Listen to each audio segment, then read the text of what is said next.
Recharge महंगे हो गए, हमारा टोल महंगा हो गया, हमारा इंश्योरेंस महंगा हो गया, हमारी गाड़ियों का इंश्योरेंस महंगा हो, हमारे कपड़े, कुछ भी ऐसी चीज नहीं है। चाहे आज हमारे जो आईआईएम की फीस हो, चाहे आईआईटीज की फीस हो, चाहे एनआईटीज की फीस हो, वो कई कई लाख बढ़ गई है। तो आज मेरे को आप बताइए कि गरीब आदमी, और फिर इस पूरे के पूरे दौर के अंदर 23 लाख करोड़ जो 23 करोड़ लोग गरीबी की रेखा के नीचे चले गए, 84% आबादी की आय घट गई, तो और रोजगार मिला नहीं। तो ये मोदी जी किस बात की, कल मैं इनका भाषण देख रहा था 42वें साल के अंदर, इस सवाल का जवाब मेघवाल साहब, किसका विकास किया? भाई ये सारी बातें आप बोलिए, लेकिन उस सवाल का जवाब तो दीजिए जो भाजपा बार बार उठाती है। भाजपा की प्रदेश इकाई कहती ही ये है, जो ही महंगाई की बात आती है पहला सवाल इनका ये होता है कि राजस्थान में ही सबसे ज्यादा पेट्रोल डीजल की कीमत क्यों?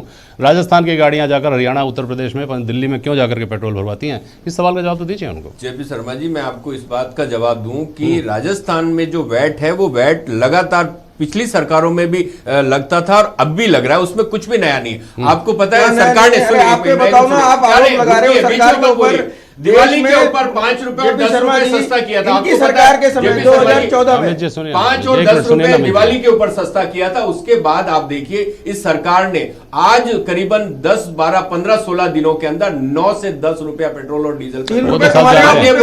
आप देखिए जो एक्साइज ड्यूटी के नाम पर इन्होंने, अच्छा याद दिलाया, एक्साइज ड्यूटी के नाम पर जो लूट मचाई है इस केंद्र की सरकार ने, जो कि 3 कैटेगरी कर दी, basic excise duty, additional excise duty और स्पेशल एक्साइज ड्यूटी। इसके अंदर राज्यों का जो डिविजिबल पूल था उसका पैसा घटा दिया।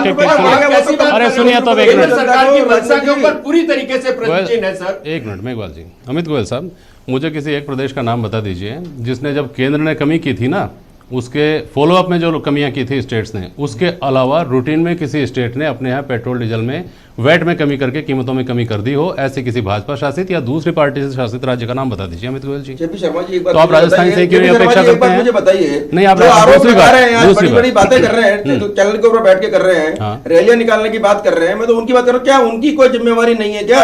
उनका पूरे देश में सबसे महंगा पेट्रोल आपके यहाँ पर है, सबसे महंगा डीजल आपके यहाँ पर, सबसे महंगी बिजली आपके यहाँ पर, सबसे ज्यादा कानून व्यवस्था की स्थिति खराब आपके यहाँ पर। बात यही तो है अमित गोयल साहब। अमित गोयल साहब सुनिए, तो उसमें 3 रुपए जो, अरे भाई सुनिए गोयल साहब, आप लोग बात यही है, सुनिए तो राजस्थान सरकार की गाड़ियां बाहर डीजल ले रही है, तो आपको शर्म आनी चाहिए। अब आगे बात समझ में, आप सुनिए गोयल साहब, दिक्कत यही है। नहीं मैं अब वापस आ जाऊंगा। ये कह रहे हैं कि साहब महंगाई बढ़ रही है, अरे मैं जस्टिफाई नहीं कर रहा हूँ, लेकिन प्रति व्यक्ति 2014 में प्रति व्यक्ति 73,000 थी, जब 1,45,000 रुपए को, उसके बाद आप लोग नहीं करेंगे। पूरी महंगाई पूरे 7-8 साल के मोदी जी के कार्यकाल में एक आरोप नहीं मिला भ्रष्टाचार का आपका, और आपकी सरकार को भ्रष्टाचार में डूबी हुई थी। मुझे सुनिए, आपको पूरा टाइम दिया है, मेरी बात को पूरा सुनिए, बहुत टाइम दिया आपको। अनिल देशमुख महाराष्ट्र के गृह मंत्री कौन सी पार्टी से थे जो 100 करोड़ महीने के ऊपर कर लेते हैं उनकी बात, महंगाई कम कर रहे थे? आ जाएंगे भाई साहब, देशमुख जी के ऊपर भी बहस कर लेंगे। सुनिए गोयल साहब, देखिए एक सवाल का जवाब आप कभी नहीं दे पाएंगे कि आपने वादा ये नियम और शर्तों के साथ नहीं किया था कि हम पेट्रोल डीजल की कीमतें 40 रुपए पर ले आएंगे अगर राज्य सरकारों ने वैट कम कर दिया तो। ऐसा आपने नहीं कहा था। इसका जवाब सुनिए अब आप मेरे, इसका जवाब नहीं दे पाएंगे। सुनिए गोयल साहब, ऐसे नहीं, सुनिए आप, ये सवाल का जवाब आप नहीं दे पाएंगे। इसी तरह से मेघवाल साहब कभी इस बात का जवाब नहीं दे पाएंगे, इस बात को जस्टिफाई नहीं कर पाएंगे कि राजस्थान में ही सर्वाधिक वैट की वसूली क्यों हो रही है। क्या बाकी सारे स्टेट्स में वेलफेयर के काम नहीं हो रहे? क्या वहाँ जीएसटी आने के बाद में वैट और एक्साइज ड्यूटी कुछ चीज़ों को लेकर के, उसके अलावा कोई और तरीका है क्या रेवेन्यू जुटाने का? हाँ बोलिए।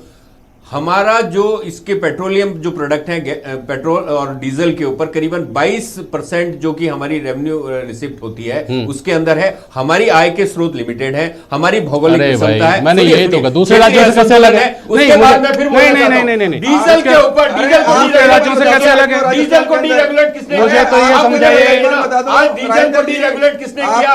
केंद्र सरकार ने डीजल को डीरेगुलेट किया। किसानों के उपयोग में आने वाला डीजल, परिवहन में काम आने वाला डीजल, माल के अंदर माल ढुलाई में काम आने वाला डीजल महंगा हुआ, उसके लिए केंद्र सरकार दोषी है। उन्होंने डीजल के ऊपर सबसे ज्यादा एक्साइज ड्यूटी बढ़ाई। इस बात का जवाब इनको देना चाहिए। आप सुनिए, आप दोनों एक मिनट सुनिए, आप दोनों एक मिनट मेहरबानी करिए, सुनिए गोयल साहब, सुनिए किसानों की अमित गोयल एक मिनट सुनिए। मेघवाल साहब आपने सुनिए, मेघवाल साहब सुनिए। अरे मेघवाल साहब, बहस यहाँ किस बात पर हो रही है? कहाँ जा रहे हैं किसानों? सुनिए तो बात।